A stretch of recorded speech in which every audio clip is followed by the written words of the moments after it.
For the longest time, we thought of AI as a tool, something we use, but that's changing. We're now seeing systems that can plan, that can act, and that can chase after goals with a kind of autonomy that forces us, really, to ask a very new, very fundamental question.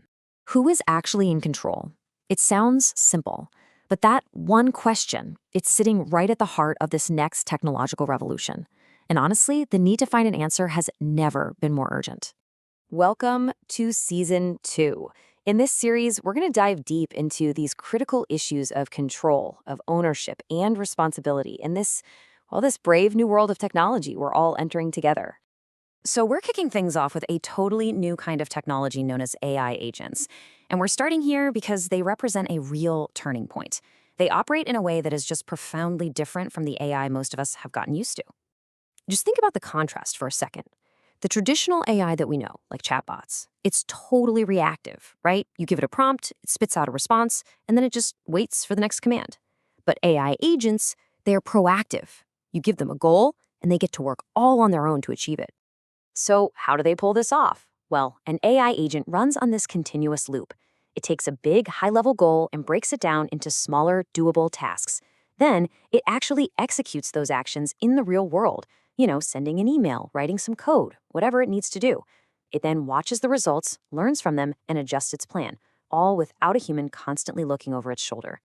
This is a massive shift. We're moving from AI as just helpful software, a tool that helps us do things, to AI as a semi-autonomous system, a partner that acts for us. And it's exactly this shift that keeps bringing us back to that one big question. Who's really in charge here? Okay, so to even begin to answer our central question, we first have to get on the same page about what control even means anymore, because it's a lot more complicated than just flipping an on-off switch. See, control isn't just one thing, it's layered, and you can think of each layer as a different level of human guidance and oversight. The first layer is all about intent. Who gets to set the ultimate goal? This is the big picture, the strategic direction that you point the AI towards. Then you've got the next layer, which is all about setting boundaries. Who decides the hard limits, the ethical guardrails, the legal rules, the absolute red lines that the agent is not allowed to cross no matter what? The third layer is about watching what happens next. Once the agent is up and running, who's responsible for monitoring its actions in real time? Who has the power to step in if it starts to go off course? And finally, we get to what is maybe the most critical layer of all, accountability.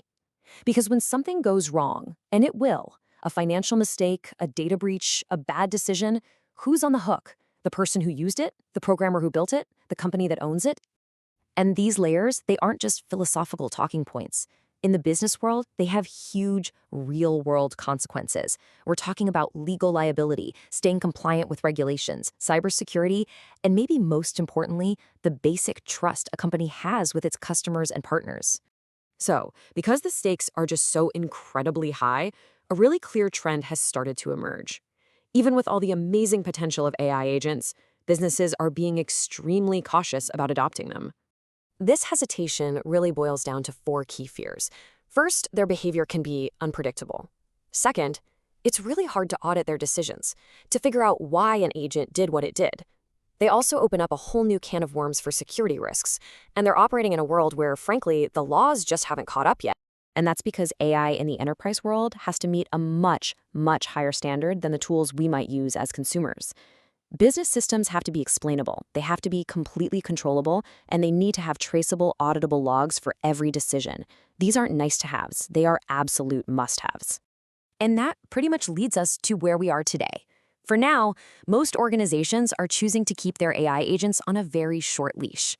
They're experimenting, sure, but with limited, supervised autonomy, not full-blown independence. And this space, this gap between what the technology is capable of and how we're actually deploying it safely, it reveals the core problem we're facing. It's called the governance gap.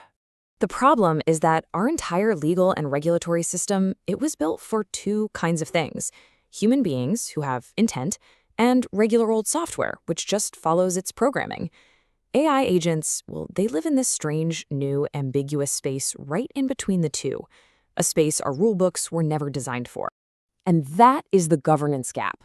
It's the moment we're in right now, where technology is moving way faster than the laws and the rules meant to manage it. And the result is this dangerous zone of unclear responsibility, slow oversight, and a whole lot of new risk. Closing this gap is, without a doubt, one of the most important challenges of our time. And that's exactly why we're dedicating this entire season to these very issues: control, ownership, and responsibility in this new age of autonomous tech. So, in our next segment, we're going to shift from just defining this massive problem to actually exploring some of the potential solutions. We're going to look at the strategies that companies and regulators are trying to develop to govern these powerful agents without crushing the innovation that makes them so exciting in the first place. But that leaves us with one last thing to think about until then. As we build these systems to be more and more autonomous, we're faced with a pretty deep paradox. How can we possibly govern something that is, by its very design, meant to govern itself?